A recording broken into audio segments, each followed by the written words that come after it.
अस्सलाम वालेकुम। ये केक बनाने से पहले मुझे ज़रा भी कॉन्फिडेंस नहीं था कि मैं इतनी नीटनेस ला सकती हूँ जितनी इसकी सैम्पल पिक्चर में थी, क्योंकि इसकी सैम्पल पिक्चर ज़रूर पिंटरेस्ट से ली हुई थी, बहुत ज़्यादा नीट एंड क्लीन लुक थी। लेकिन जब ये माशाल्लाह बन गया उसके बाद मेरा ना सारे अरमान पूरे हो गए थे। एक तो इसको बनाने वाले और दूसरा इसकी फ़ोटोग्राफ़ी को जेले कर दें। तो माशाल्लाह बहुत अच्छा माशाल्लाह केक बन गया था, उम्मीद से ज़्यादा अच्छा बन गया था। इवन कि यकीन नहीं आ रहा था कि मैंने बनाया है, क्योंकि ना ये चीज़ें प्रोफ़ेशनल लोग बनाते हैं और मैं अभी तक खुद को प्रोफ़ेशनल समझती नहीं हूँ। क्योंकि हम लोग कहीं न कहीं जाके गड़बड़ ज़रूर करते हैं। तो इस वज़ह से ना पहले से मैं इतना कॉन्फिडेंस लेती नहीं हूँ कि मैं बिल्कुल परफ़ेक्ट जैसा है वैसा बना सकती हूँ।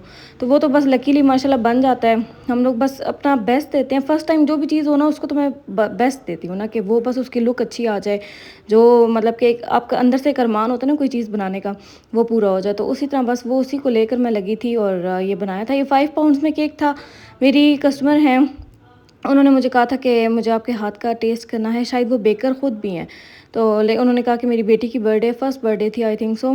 तो उन्होंने फिर कहा कि मैं आपसे बनवाऊँगी, काफ़ी पहले से उन्होंने सोचा हुआ था कि ये मैंने फैंसी बेक हाउस से बनवाना है। तो इस तरह फिर उन्होंने मुझे ऑर्डर दिया था।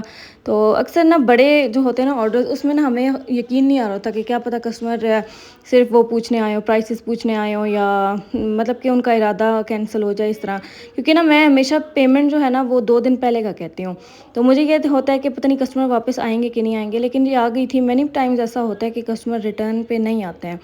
तो मुझे भी यही था कि मैंने कहा पता नहीं आएँ या ना आएँ, क्योंकि ना अभी एक एक और कस्टमर थी जिन्होंने कहा था कि ईद पे ना मैं आपसे फुल 3D जो बकरे का फेस होता है ना वो बनवाऊँगी, लेकिन वो कस्टमर भी नहीं आई। फिर एक और कस्टमर थी, उन्होंने कहा था मैं आपसे एनिमल्स केक बनवाऊँगी, तो वो भी नहीं आई। तो इस तरह ना मतलब कि आपको आपके माइंड में ये चीज़ चल रही होती है कि इन्होंने नहीं आना, या ऐसी बस इन्फॉर्मेशन ले रही हैं। तो थोड़ा बहुत है ना बंदा प्राइस का आइडिया लगा लेता है। हालाँकि उन दोनों कस्टमर्स ने कहा था, इवन कि उन्होंने ये भी पूछा था कि हमने कितने दिन पहले पेमेंट करनी है। जब कस्टमर ये पूछे ना तो फिर थोड़ा बहुत यकीन आ जाता है, लेकिन वो नहीं आई थी। अब उनके अपने पर्सनल इश्यूज़ होंगे या जो भी मसला होगा, लेकिन हमारी तरफ से तो वहम होता है ना कि आए ना आए, तो वो तो उन्होंने सर्च कर दिया था। लेकिन ये मेरी कस्टमर आई थी, इन्होंने पेमेंट की, इन्होंने आगे से खुद रिसीव किया, क्योंकि इतना बड़ा केक था, कार से डिलीवर होना था। तो कार की डीसी जो है ना राइडर ज़्यादा मांगते हैं। तो फिर मैंने उनको बोला था, मैंने कहा आप खुद ही आके पिक कर लेना, तो उन्होंने खुद कर लिया था। और बाकी इसके बाद जो केक कलर था ना, वो सबसे पहले जो बेस कलर था वो मैंने लाइट पिंक किया था, और पीछे अच्छा खासा बड़ा बाउल था जिसके अंदर मैंने इसको व्हिप किया था, क्योंकि जो थी ना इसकी क्रीम वो ज़्यादा ही लगनी थी, तो इसलिए मैंने किया था। और गर्मी उस दिन इतनी ज़्यादा थी, आज भी गर्मी बहुत ज़्यादा, इतनी मुश्किल से बैठी हुई ना वॉइस ओवर करने बगैर पंखे के। बस आप लोगों के लिए करती हूँ कि आप लोगों को आवाज़ मेरी क्लियर जाए, हर चीज़ में आप लोगों को हो। और बाकी रेक्टेंगल ट्रे जो होता है ना, उसको मैंने कभी भी उसका मेजरमेंट नहीं किया है। बस तो सामने मुझे लग रहा होता है ना कि हाँ, इससे बन जाएगा, तो वो बस मैं निकाल के करना शुरू हो जाती हूँ। दूसरे गोल हो ना या स्क्वायर वाले हों, उनका हमें पता होता है वो कितने इंच का ये है। इसकी नहीं इंचेस मैंने एक बार करने की कोशिश की थी, मुझे फिर भूल गए थे। फिर मैंने कहा छोड़ो दफ़ा करो, मैं नहीं करी इसको। तो वैसे भी अंदाज़ा हो जाता है, आप लोग अगर रेगुलरली केक्स बना रहे हो, आप लोगों को अंदाज़ा हो जाएगा कि कितने में कितना पाउंड होता है। अगर आप लोगों को 1-2 पाउंड एक्स्ट्रा भी हो जाए तो आप लोग को नेक्स्ट टाइम के लिए पता चल जाएगा। तो अब ये वाली जो प्लेट्स थी, ये मुझे ये भी नहीं याद ही मैंने कहाँ से ली थी ट्रे जो है। तो इस तरह ये भी मुझे नहीं याद।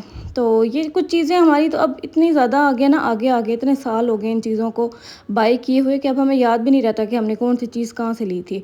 तो ये मैं आप लोगों को इसलिए बता रही हूँ क्योंकि आप लोग मुझसे पूछते हो कि आपने ये चीज़ कहाँ से ली थी, वहाँ ये कहाँ से ली थी, तो मुझे बिल्कुल भी याद नहीं है। बस जो चीज़ जहाँ से नज़र आती थी वहाँ से मैं उठवा लेती थी, और मतलब कि इस तरह मैंने अपना सारा स्टॉक इकट्ठा किया था।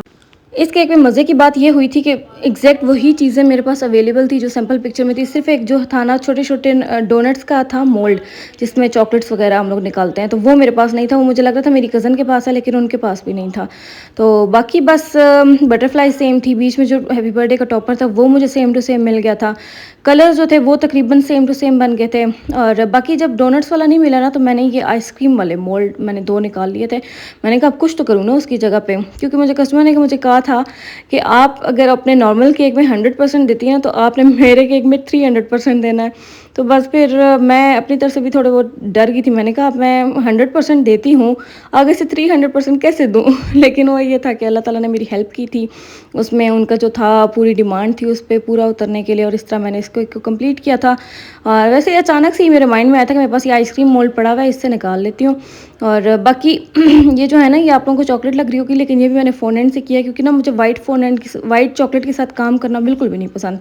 मुझे ना अजीब सा ही लगता है, कभी वो कडल हो जाती है, कभी क्या होता है, कभी क्या होता है। तो इस वजह से ना मैंने फिर ये फ़ॉन्डेंट से ही निकाली थी और देखें देखने में लग नहीं रहा होगा आप लोगों को कि फ़ॉन्डेंट से निकले हुए हैं, बिल्कुल चॉकलेट टाइप ही लग रहा है।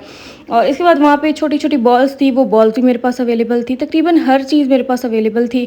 बस जो था ना वो छोटे वाले डोनट्स नहीं थे और इसी तरह ना इसी वजह से इसकी सेम लुक भी आई थी। और बस इसकी मैंने 3 लेयर्स दी थी, इस तरह जाके रिबाउंड से पहुँचा था। और ये शीट केक नहीं है, शीट केक में और इसमें डिफरेंस है, शीट केक में सिर्फ 1 लेयर होती है, वो भी थोड़ी थिक सी होती है। लेकिन इसमें जो है ना मैंने इसको हाइटेड बनाया है, इसको 3 लेयर्स दिए हैं, इस वजह से ये शीट केक तो नहीं होगा, ठीक है। लेकिन ये डिज़ाइन जो है ना ये शीट केक है, ये आप लोग समझ सकते हो। और बस उसमें ना दरमियान में ऐसे पर्ल्स थे और बाकी ये देखें ये वो सैंपल था और ये मेरा वाला था। इसका जाके मैंने धूप पे फ़ोटो शूट किया था, इतना माशाल्लाह प्यारा लग रहा था, माशाल्लाह माशाल्लाह। कस्टमर को तो बहुत ज़्यादा पसंद आया था।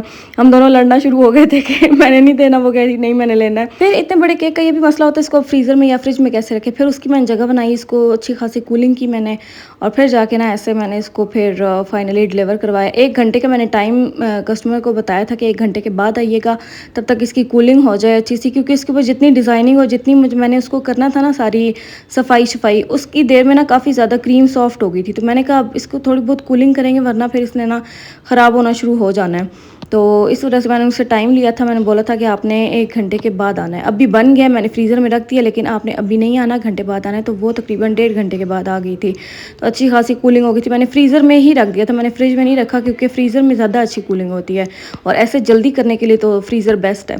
और बाकी ये वाला केक था, ये मेरी रेगुलर कस्टमर हैं। इसके साथ गोल्डन का थी, गोल्डन पर्ल्स मुझे अच्छे नहीं लगे थे, मैंने सिल्वर कर दिए थे।